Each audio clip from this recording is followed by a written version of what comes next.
Senegal. Population 2,000 people. No hospital. No proper school. No football pitch. 70% of families living in extreme poverty. This is where one of the greatest footballers on earth was born. Champions League winner. Premier League winner. Africa Cup of Nations winner. Fastest hat-trick in Premier League history. The boy who played football with a grapefruit because he couldn't afford a ball. The boy whose family wanted him to be a teacher. The boy who ran away from home at 15 and changed an entire village forever. Bambali, a tiny village 400 kilometers from Dakar. Red earth roads, simple thatched huts, no electricity at night, no hospital for miles.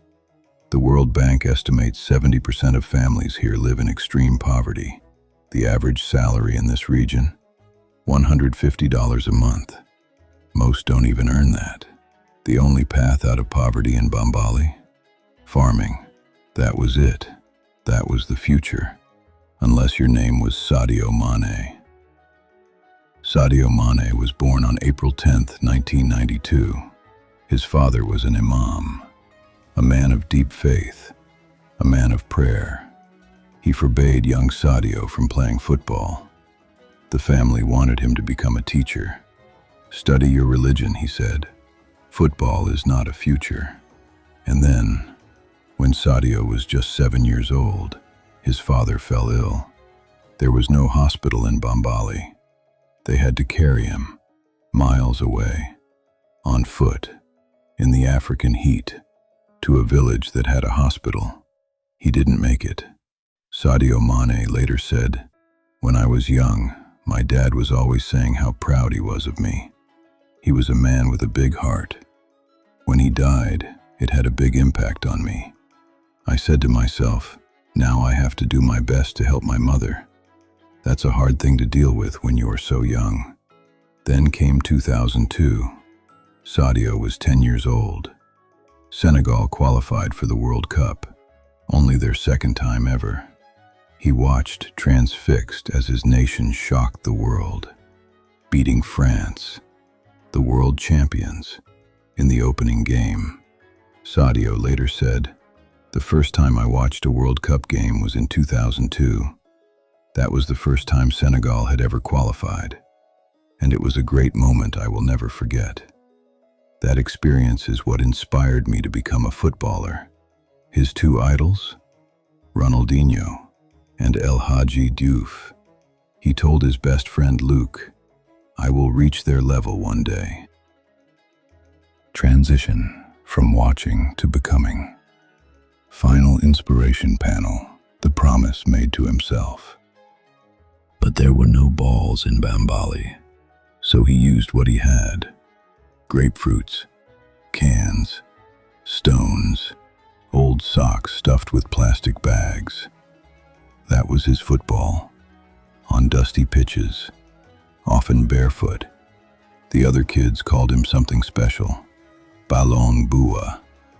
In Wolof, it means ball wizard, because even with a grapefruit, nobody could take the ball from him. The grapefruit becomes a football. In Bambali, there were no balls. So a boy made one, from whatever the earth gave him. And he practiced, and practiced, and practiced, until his gift outgrew the village. They called him Ballon Bua, ball wizard, because even a grapefruit, in his hands, moved like magic. He didn't have a pitch. He had red earth. He didn't have boots. He had bare feet. He didn't have a coach. He had a dream. And every day, in the dust, in the heat, in the silence of a village the world had forgotten, he was building something. Nobody could see it yet, but it was there. A grapefruit and a destiny already written. Sadio Mané made a decision. He ran away from home with his childhood friend, Luke Juboon. They walked and walked, nearly 500 kilometers to Dakar, the capital city, without his family's blessing, without money, without a plan, just a dream. His mother had hoped he would focus on his studies. He promised to remain committed to his faith, and left anyway. In Dakar, he found a trial. Generation Foot Academy. He showed up. The coaches looked at him. "Where are your boots?" Sadio looked down. His boots were torn. His shorts were ripped. He had nothing. But he said, "Just let me play." And once he touched the ball, nobody could stop him. He outshone every single player at that trial, in torn boots, with holes in his shorts. The boy from Bambali had arrived. Generation Foot to Metz, France. His first season in Europe. Cold winters, cultural differences. Alone. He scored only a few goals, but showed enough. Metz to Red Bull Salzburg. Salzburg to Southampton. £11.8 million. May 16, 2015. Southampton versus Aston Villa. Sadio Mané scored a hat-trick in 2 minutes and 56 seconds. The fastest hat-trick in Premier League history. It still stands today. Southampton to Liverpool. £34 million. The most expensive African player in history. At that time. At Liverpool, he formed the most feared trio in football. Mané, Salah, Firmino. Champions League, 2019. Premier League, 2020. Ending Liverpool's 30-year wait. And then, February 6th, 2022, Africa Cup of Nations Final. Senegal versus Egypt. Penalty shootout. The last penalty. Sadio Mané stepped up. Scored. Senegal were African champions for the first time in their history. Mané fell to his knees and cried. But football also broke his heart. 2022. Qatar World Cup. Senegal qualified. Mané was their captain, their talisman, their everything. Then injury struck. Just days before the tournament, he had to withdraw. Senegal went to the World Cup without him and were eliminated in the round of 16. Mané watched from home, helpless, heartbroken.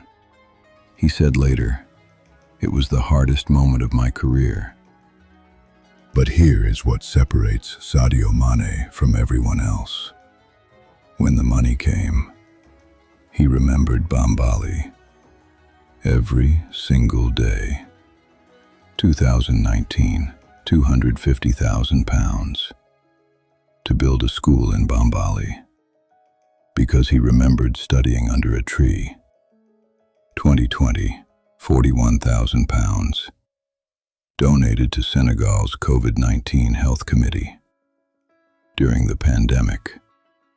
2021, £500,000 to build a hospital in Bambali, because he remembered carrying his father miles through the African heat to a village that had a hospital. Too late. He built a fuel station, a post office, a mosque. He gave free laptops to every student in his school. He paid for 4G internet in the entire village. He flew 50 Senegalese fans to Cameroon for the AFCON semi-final at his own expense. When Liverpool reached the Champions League final in 2018, he sent 300 Liverpool shirts back to Bambali. so every child in his village could celebrate with him. And every single month, he sends money to every family in Bambali, all 2,000 people, every month, without fail.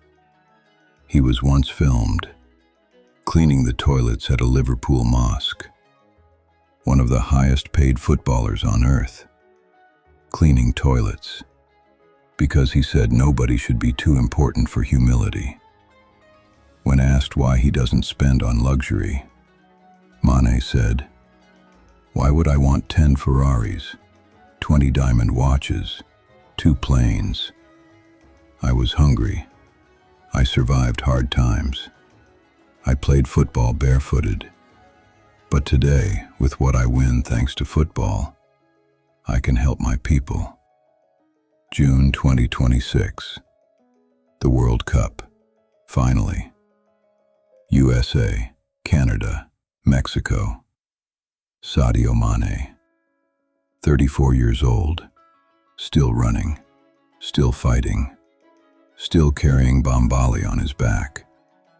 The boy who watched Senegal at the 2002 World Cup at age 10 and told his friend he would reach their level one day is now their captain, their greatest ever player, leading them at their 3rd World Cup ever.